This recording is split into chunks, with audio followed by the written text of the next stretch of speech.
ओम। सभी देशवासियों को संजीव कुमार का सादर नमस्कार। मैं संजीव कुमार आज दिनांक 2 मार्च 2025 के दिन यूट्यूब पर अपने मासिक कार्यक्रम के अंतर्गत मार्च माह के राशिफल और संबंधित उपायों की चर्चा करेंगे। इस कार्यक्रम में हम कर्क राशि, सिंह राशि और कन्या राशि वाले जातकों के राशिफल और संबंधित उपायों की चर्चा करेंगे। हम आशा करेंगे कि आप लोग हमारे द्वारा बताए गए संबंधित उपायों को मार्च माह में अपनाकर अपने जीवन को और अधिक सफल और संतुलित अवश्य करेंगे। देखिए, हमारा जो ये फलादेश है ये आपकी चंद्र कुंडली के आधार पर बनाया जाता है। चंद्र कुंडली अर्थात आपकी कुंडली में चंद्रमा जिस राशि में है, जिस राशि संख्या में है, वे आपकी चंद्र कुंडली कहलाती है। यदि आप लोगों के पास आपकी निजी कुंडली नहीं है तो कोई बात नहीं, आप लोग अपने अपने नाम के अनुसार, अपनी नाम की राशि के अनुसार हमारे द्वारा बताए गए फलादेश को देख सकते हैं और संबंधित उपाय कर कर अपने जीवन को और अधिक सफल और संतुलित अवश्य कर सकते हैं। हमारा ऐसा मानना है कि हमारे द्वारा बताया गया यह फलादेश आपके जीवन को कम से कम 50 से 60% तक अवश्य सटीक बैठता होगा।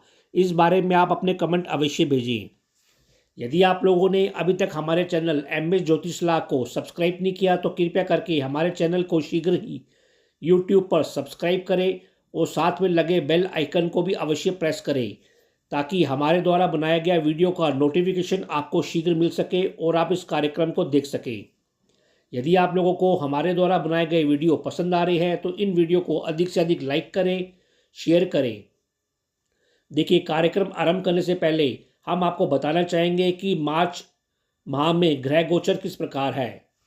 देखिए, 1 मार्च 2025 के दिन चंद्रमा मीन राशि में संचार कर रहे हैं। फाल्गुन मास चल रहा है, शुक्ल पक्ष है और द्वितीय तिथि है। सूर्य ग्रह इस समय कुंभ राशि में संचार कर रहे हैं शनि ग्रह के साथ और वे 14 मार्च को राशि परिवर्तन कर मीन राशि में संचार करेंगे। मंगल ग्रह पूरे महीने मिथुन राशि में संचार करेंगे मार्गी तौर पर। बुध ग्रह पूरे महीने मीन राशि में संचार करेंगे जो कि उनकी नीच राशि मानी गई है मार्गी तौर पर। इसी प्रकार गुरु ग्रह पूरे महीने वृषभ राशि में संचार करेंगे मार्गी तौर पर। शुक्र ग्रह पूरे महीने मीन राशि में संचार कर रहे हैं जो कि उनकी उच्च राशि मानी गई है, लेकिन शुक्र ग्रह वक्री रूप से संचार करेंगे। शनि ग्रह पूरे महीने कुंभ राशि में संचार कर रहे हैं, लेकिन पूरे महीने शनि ग्रह अस्त अवस्था में संचार करेंगे। इसी प्रकार राहु ग्रह पूरे महीने मीन राशि में और केतु ग्रह पूरे महीने कन्या राशि में संचार करेंगे। तो इस ग्रह गोचर के आधार पर इस माह का फलादेश बनाया गया है। ग्रह गोचर देखने के बाद ऐसा प्रतीत होता है कि इस महीने मीन राशि में 4 से 6 ग्रह संचार करते हुए नजर आ रहे हैं। जब एक राशि में 4, 5, 6 ग्रह संचार करते हैं तो उससे संबंधित कुछ फलादेश हमको देखने को अवश्य मिलते हैं जो अधिकतर नकारात्मक दिखते हैं। ऐसा कह सकते हैं कि मीन राशि में ऐसे ग्रहों का फलादेश होने से इस महीने कुछ प्राकृतिक आपदाएं आती हुई दिखाई दे सकती हैं। ठंडक में बढ़ोतरी हो सकती है, पानी संबंधित घटनाएं घट सकती हैं। जैसा कि हम आजकल दिल्ली में भी यमुना नदी के बारे में काफ़ी समाचार देखने को मिल रहा है, तो यमुना नदी को साफ करने के लिए नए नए प्रोजेक्ट आते हुए, नए नए प्लान होते हुए इस महीने अवश्य देखने को मिलेंगे और इस क्षेत्र में काफ़ी प्रगति भी होती हुई अवश्य दिखाई देगी। फिर भी कुल मिलाकर कहा जा सकता है कि मीन राशि पर चूंकि इतने ग्रहों का संग्रह है, अतः मीन राशि वालों को इस बारे में सतर्क रहना चाहिए, उनको अपने स्वास्थ्य का ध्यान रखना चाहिए। हालांकि मीन राशि वाले जातक विभिन्न क्षेत्रों में एक साथ कार्य करते हुए दिखाई देंगे और उसमें उनको सफलता भी मिलती हुई अवश्य प्रतीत होगी। जी, अब हम अपने कार्यक्रम में फलादेश बताते हैं। कर्क राशि अर्थात कैंसर। देखिए, कर्क राशि वाले जातकों का रुझान इस महीने अपनी उच्च शिक्षा के ऊपर, धर्म के ऊपर, अपने पिता वर्गों के ऊपर यात्राओं की ओर कुछ अधिक रमण रहेगा। आपका स्वास्थ्य इस महीने मध्यम बना रहेगा। फिर भी आपको हड्डियों संबंधित, आंखों संबंधित, पाचन, पैर, नसों के रोगों के प्रति सजगता अवश्य बना के रखनी चाहिए। इस महीने आपको अपने जीवन साथी के स्वास्थ्य का भी विशेष ध्यान रखना चाहिए। आपका मानसिक स्वास्थ्य 4-5 मास तक थोड़ा बहुत तनाव में रह सकता है। शेष महीने आपका मानसिक स्वास्थ्य उतार और चढ़ाव से भरा रहेगा।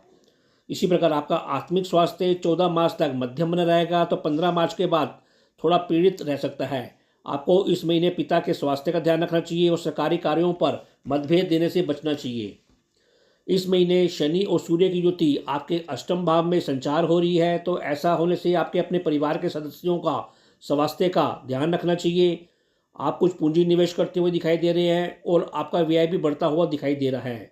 आप इस महीने कुछ गंभीर चिंतन करते हुए दिखाई दे रहे हैं, अनुसंधान कार्यों पर सक्रिय होते हुए दिखाई दे रहे हैं। आपकी बुद्धि इस महीने विवेकशील बनी रहेगी और धार्मिक दृष्टिकोण से भरी रहेगी। इसी प्रकार नवम भाव में सूर्य, बुध, शुक्र, राहु की युति रहेगी, तो आप उस शिक्षा के ऊपर, विभिन्न विषयों के ऊपर सक्रिय होते हुए दिखाई देंगे। भाग्य पक्ष से भी आपको शिक्षा संबंधी और धन संबंधी लाभ मिलता हुआ अवश्य दिखाई देगा। 15 मार्च के बाद आप अपने परिवार के संग कुछ यात्राओं पर जाते हुए भी अवश्य दिखाई दे रहे हैं। गुरु ग्रह एकादश भाव में संचार करेंगे, तो आपको नौकरी संबंधित अनुबंधों पर और रोग जैसे विषयों के ऊपर लाभ मिलता हुआ दिखाई देगा। उच्च शिक्षा से संबंधित धन लाभ होता हुआ भी दिखाई दे रहा है। आपको गुरुजनों से सहयोग मिलता हुआ भी दिखाई दे रहा है। इसी प्रकार मंगल ग्रह आपकी कुंडली में द्वादश भाव में संचार करेंगे, तो मांगलिक योग बनेगा। तो आपको मित्रों से और करियर हेतु आप कुछ यात्राएं करते हुए दिखाई दे रहे हैं। दूर स्थानों पर यात्रा करते हुए दिखाई दे रहे हैं। आपका व्यय बढ़ता हुआ दिखाई दे रहा है और आप अधिक मेहनत करते हुए दिखाई दे रहे हैं। वैसे दैनिक कार्यों के ऊपर आपको लाभ की प्राप्ति अवश्य होगी और पार्टनरशिप से भी लाभ की संभावना बनी हुई है। दाम्पत्य जीवन में भी आप इस महीने खूब सक्रिय होते हुए दिखाई दे रहे हैं, जिससे आपके दाम्पत्य जीवन में लाभ की स्थिति बनी रहेगी। कुल मिलाकर कर्क राशि वाले जातकों के लिए यह महीना मध्यम से अच्छा है। केवल आपको अपने स्वास्थ्य का अवश्य ध्यान रखना है। फिर भी उपाय के तौर पर आपको मंगलवार और बुधवार के दिन भगवान गणेश जी की पूजा अर्चना करनी चाहिए और शनिवार के दिन सरसों के तेल का दीपक शाम को पीपल के पेड़ के नीचे अवश्य प्रज्वलित करना चाहिए और शनि मंत्र ओम शम शनिश्चय नमः का निरंतर जाप करना चाहिए। सिंह राशि अर्थात लियो। देखिए, सिंह राशि वाले जातकों का रुझान 14 मार्च तक अपने दाम्पत्य जीवन के ऊपर, जीवन साथी के ऊपर, पार्टनरशिप के ऊपर, दैनिक व्यापारिक गतिविधियों के ऊपर रमा रहेगा। तो 15 मार्च के बाद सूर्य ग्रह जब अष्टम भाव में संचार करेंगे, तो आपका रुझान शिक्षा के ऊपर, धार्मिक कार्यों के ऊपर, व्यापारिक कार्यों के ऊपर कुछ संसारिक चिंतन करते हुए और अपने कुछ रोगों के ऊपर व्यय करते हुए, परेशान होते हुए देखे जा सकते हैं। आपका स्वास्थ्य 14 मार्च तक मध्यम बना रहेगा। आप ऊर्जावान बने रहेंगे और तार्किक बने रहेंगे। तो 15 मार्च के बाद आपका स्वास्थ्य थोड़ा कमजोर रह सकता है। आपको आंख संबंधित, पाचन संबंधी, पैरों और नसों के रोग परेशान कर सकते हैं। मानसिक स्वास्थ्य आपका 4-5 मार्च तक थोड़ा तनाव में रह सकता है। शेष माह आपका मानसिक स्वास्थ्य उतार और चढ़ाव से भरा रहेगा। जहाँ तक आपके आत्मिक स्वास्थ्य का प्रश्न है, वह पूरे महीने थोड़ा पीड़ित रह सकता है। कारण है सूर्य ग्रह का शनि के साथ और राहु के साथ युति करना। फिर भी आपको पिता के साथ संबंधों में मतभेद लेने से बचना है, उनके स्वास्थ्य का ध्यान रखना है। इस महीने आपको अपने दाम्पत्य जीवन में भी बहसबाजी करने से बचाव करना है। वैसे इस महीने आपके गुप्त शत्रु दबे रहेंगे, फिर भी उनसे आपको सावधान रहने की आवश्यकता पड़ेगी। केतु ग्रह द्वितीय भाव में संचार करेंगे, तो आप अपने परिवार में थोड़ा भ्रम बना रहेगा। फिर भी परिवार में कुछ संसारिक कार्य, मंगलकारी कार्य, शिक्षा और व्यापारिक कार्य होते हुए अवश्य दिखाई देंगे। तरह तरह के भोजन में भी आपकी रुचि बनी रहेगी और आपको भोजन संबंधी लाभ होगा। आपकी वाणी इस महीने कुटिलता से और संसारिक दृष्टिकोण से भरी रहेगी।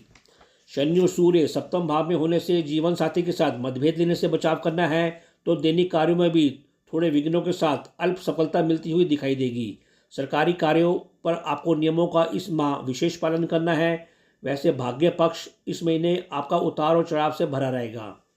गुरु ग्रह दशम भाव में पूरे महीने संचार करेंगे, तो करियर और व्यवसाय क्षेत्र में आप विवेकशीलता के साथ कार्य करते हुए दिखाई देंगे।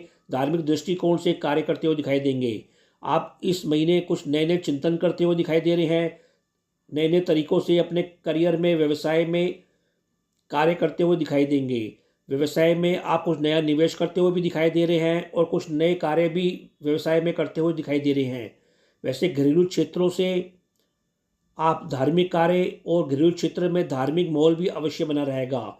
गुप्त मित्रों से भी आपको बीच बीच में लाभ की प्राप्ति होती रहेगी। आपको अनुबंधों, नौकरी और इंश्योरेंस जैसे कार्यों पर भी लाभ की प्राप्ति होगी। इसी प्रकार मंगल ग्रह इस महीने एकादश भाव में संचार करेंगे तो भाग्य पक्ष से और बड़े भाई वर्ग से आपको सहयोग और लाभ की वृद्धि होगी। इस महीने आपको संपत्ति और वाहन जैसे विषयों पर कुछ बड़ा लाभ अवश्य मिलता हुआ दिखाई दे रहा है। फिर भी आपको सलाह दी जाती है कि आप परिवार में शांति बनाए रखें और इसी प्रकार नॉनवेज के प्रति या अल्कोहल के प्रति भी बचाव करें। मित्र पक्षों से, संतान पक्ष के साथ आप ऊर्जा के साथ कार्य करते हुए दिखाई दे रहे हैं और इनसे आपको करियर क्षेत्र में, व्यवसाय क्षेत्र में सहयोग मिलता हुआ दिखाई दे रहा है। कुल मिला के कह सकते हैं कि सिंह राशि वाले जातकों का यह माह व्यवसायिक दृष्टि से, करियर दृष्टि से काफ़ी सक्रिय रहेगा। केवल आपको अपने स्वास्थ्य का ध्यान रखना है। फिर भी उपाय के तौर पर आपको शनिवार के दिन सरसों के तेल का दीपक शाम को पीपल के पेड़ के नीचे अवश्य प्रज्वलित करना चाहिए और मंगलवार और बुधवार को भगवान गणेश जी की प्रार्थना अर्चना अवश्य करनी चाहिए।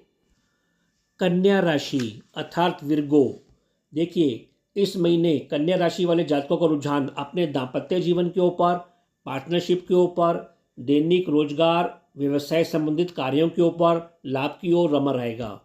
इस माह आप विभिन्न क्षेत्रों में सक्रिय होते हुए दिखाई देंगे। थोड़ा बहुत भ्रम की स्थिति बनी रहेगी, फिर भी आप संसारिक बने रहेंगे, ऊर्जावान बने रहेंगे, व्यापारिक बने रहेंगे और कुशाग्र बुद्धि से भरे रहेंगे। आपका स्वास्थ्य इस महीने मध्यम बना रहेगा, फिर भी आपको चोट चपेट, बीपी और क्रोध की अधिकता से बचाव करना चाहिए। आपका मानसिक स्वास्थ्य 4-5 मार्च तक थोड़ा बहुत तनाव में रह सकता है। शेष माह आपका मानसिक स्वास्थ्य उतार और चढ़ाव से भरा रहेगा। आपका आत्मिक स्वास्थ्य पूरे महीने थोड़ा पीड़ित अवश्य रह सकता है। आपको हड्डियों संबंधित, पैरों और नसों के रोग और सर दर्द के रोगों से भी बचाव करना चाहिए। इसी प्रकार पिता के स्वास्थ्य का ध्यान रखना चाहिए और सरकारी कार्यों में कुछ नियमों का पालन भी अवश्य करना चाहिए। देखिए इस महीने शनि और सूर्य की युति आपके छठे भाव में 14 मार्च तक रहेगी, तो आपको नौकरी जैसे कार्यों पर, इंश्योरेंस जैसे कार्यों के ऊपर थोड़े विघ्नों के साथ देर से लाभ मिलता हुआ अवश्य दिखाई देगा। लाभ को आप पुनः निवेश करते हुए दिखाई दे रहे हैं। इसी प्रकार दाम्पत्य जीवन में 15 मार्च के बाद शांति बनाए रखें, धैर्य बनाए रखें। नया पार्टनर भी इस महीने आपसे जुड़ता हुआ अवश्य दिखाई दे रहा है, लेकिन उससे आप सावधानी अवश्य बना के रखें। इस महीने आप दैनिक कार्यों पर खूब सक्रिय होते हुए दिखाई दे रहे हैं, जिससे आपको लाभ होगा और आनंद की प्राप्ति भी अवश्य होगी। इसी प्रकार गुरु ग्रह नवम भाव में होंगे तो आप कुछ धार्मिक यात्राएं करते हुए दिखाई देंगे। आपकी धार्मिक आस्था बढ़ेगी। आप अपने परिवार संग, माता संग, जीवन साथी संग धार्मिक कृत्य करेंगे, यात्राएं करेंगे। आपकी बुद्धि भी धार्मिक बनी रहेगी और आप ऊर्जावान बने रहेंगे। इसी प्रकार मंगल ग्रह आपके दशम भाव में संचार करेंगे, जो कि आपका कुल दीपक योग बनता है। ऐसा होने से आपको बंधु वर्गों से, ईश्वरीय कृपा से और स्वयं अपने मेहनत के बल से व्यवसाय क्षेत्र में आपको लाभ मिलेगा, सहयोग मिलेगा। व्यवसाय क्षेत्र में आप नई ऊर्जा के साथ कार्य करते हुए अवश्य दिखाई देंगे। इसी प्रकार घरेलू क्षेत्र में संपत्ति विषय पर, वाहन विषयों पर भी आपको लाभ की स्थिति बनी रहेगी। कुल मिलाकर कन्या राशि वाले जातकों के लिए यह माह सक्रियता को दिखाता है, लाभ को दिखाता है। केवल आपको अपने स्वास्थ्य का अवश्य ध्यान रखना है। फिर भी उपाय के तौर पर आपको मंगलवार और बुधवार को भगवान गणेश जी की पूजा अर्चना करनी चाहिए और शनिवार के दिन सरसों के तेल का दीपक शाम को पीपल के पेड़ के नीचे अवश्य प्रज्वलित करना चाहिए और शनि मंत्र ओम शम शनिश्चराय नमः का निरंतर जाप करना चाहिए। तो यह कार्यक्रम आपको कैसा लगा, आप अधिक से अधिक कमेंट देके हमको अवश्य अवगत कराएं। हम आशा करते हैं कि हमने जो आपको उपाय बताए हैं, आप लोग उन उपायों को अपने जीवन में अपनाकर अपने जीवन को और अधिक सफल और संतुलित अवश्य करेंगे। तो अब मैं अपनी वाणी को विराम देना चाहूँगा और आप लोगों से आज्ञा लेना चाहूँगा। जी ओम।